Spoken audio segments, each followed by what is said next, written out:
बहुत समय पहले, जब दुनिया में अमन और खुशहाली का दौर था, एक खूबसूरत शहर में चनभट्टी नाम का एक ताजिर रहता था।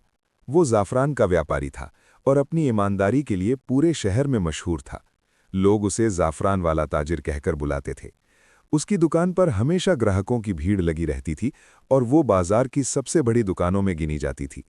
उसके पास सबसे उम्दा और खालिस ज़ाफ़रान होता था, जिसे वो दूर दराज इलाकों से मंगवाता था। उसकी मेहनत और लगन ने उसे एक कामयाब कारोबारी बना दिया था। हर सुबह चनभट्टी जल्दी उठकर नमाज अदा करता और फिर अपनी दुकान खोलता। अल्लाह ने उस पर बहुत फजल किया था। उसका एक उसूल था कि वो हर महीने अपनी आमदनी का एक हिस्सा गरीबों और ज़रूरतमंदों में बांटता था।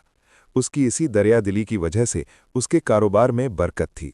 उसकी नेकनामी दूर दूर तक फैल चुकी थी और लोग उसकी सच्चाई और ईमानदारी की बहुत इज्जत करते थे।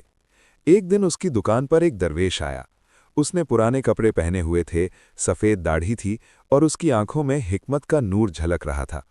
उसने चनभट्टी को सलाम किया और कहा कि उसने उसकी नेक नामी सुनी है। चनभट्टी ने अदब से उसका स्वागत किया और खाने पीने का इंतजाम कराया। दरवेश ने कहा कि वो उसके अच्छे अखलाक से बहुत प्रभावित है और उसके लिए एक नसीहत लाया है। उसने अपनी झोली से चमड़े का एक पुराना थैला निकाला, जिसमें ज़ाफ़रान के कुछ कीमती और नायाब बीज थे। उसने बताया कि ये बीज अल्लाह की एक बड़ी नेमत है। अगर इन्हें मेहनत और ईमानदारी से बोया जाए तो इनसे बहुत कीमती ज़ाफ़रान पैदा होगा और अल्लाह ज़रूर बरकत देगा। उसने ये भी नसीहत की कि हमेशा हलाल कमाई करना और अल्लाह का शुक्र अदा करते रहना। चनभट्टी ने शुक्रिया अदा किया और बीज स्वीकार कर लिए। दरवेश दुआ देकर चला गया। चनभट्टी के पड़ोस में मीर खान नाम का एक और ताजिर रहता था। वो चनभट्टी की कामयाबी से जलता था। हालांकि वो भी ज़ाफ़रान का कारोबार करता था, लेकिन वो ग्राहकों को धोखा देता और तौल में कमी करता था। उसकी जलन दिन ब दिन बढ़ती जा रही थी और वो चनभट्टी को नुकसान पहुंचाने का मौका तलाशता रहता था। जब उसे पता चला कि दरवेश ने चनभट्टी को कीमती ज़ाफ़रान के बीज दिए हैं, तो उसकी हसद और बढ़ गई। उसने एक चालाक योजना बनाई। अगले दिन वो चनभट्टी की दुकान पर गया और मीठी मीठी बातें करने लगा। उसने खास बीजों के बारे में पूछा। सादे स्वभाव के चनभट्टी ने उसे बीज दिखा दिए और उनकी अहमियत बता दी। मीर खान ने तारीफ की और कहा कि क्या वो एक बीज अपनी किस्मत आजमाने के लिए ले सकता है। बिना शक किए चनभट्टी ने उसे एक बीज दे दिया।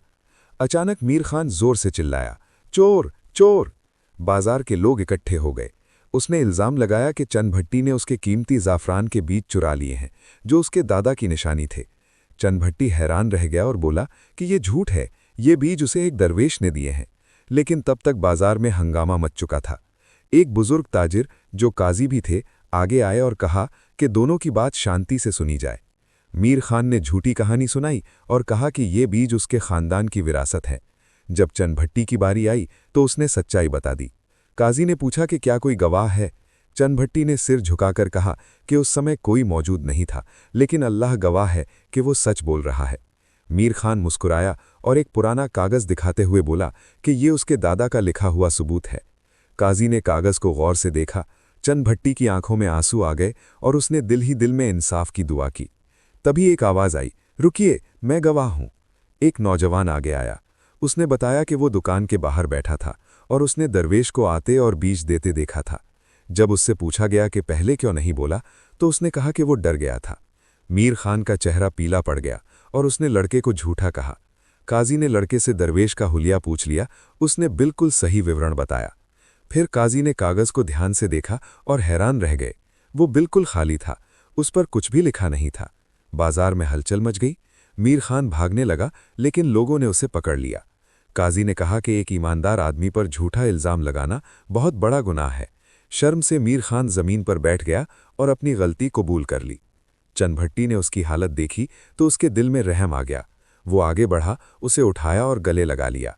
उसने कहा कि हमें जलन नहीं, बल्कि एक दूसरे से मोहब्बत करनी चाहिए। लोगों की आंखें नम हो गईं। काजी ने चनभट्टी की दरियादिली और बड़े दिल की बहुत तारीफ की। अगले दिन मीर खान ने सच्चे दिल से माफ़ी मांगी और वादा किया कि अब कभी धोखा नहीं देगा। उसने अपना तरीका बदल लिया और ईमानदारी से कारोबार करने लगा। धीरे धीरे अल्लाह ने उसके कारोबार में भी बरकत दे दी। उस दिन के बाद बाजार सिर्फ व्यापार की जगह नहीं रहा, बल्कि ईमानदारी, माफ़ी और भाईचारे की मिसाल बन गया। कहानी की सीख: सच्चाई हमेशा जीतती है, जलन इंसान को रुस्वा करती है और माफ़ी इंसान की इज्जत को और ऊंचा बना देती है।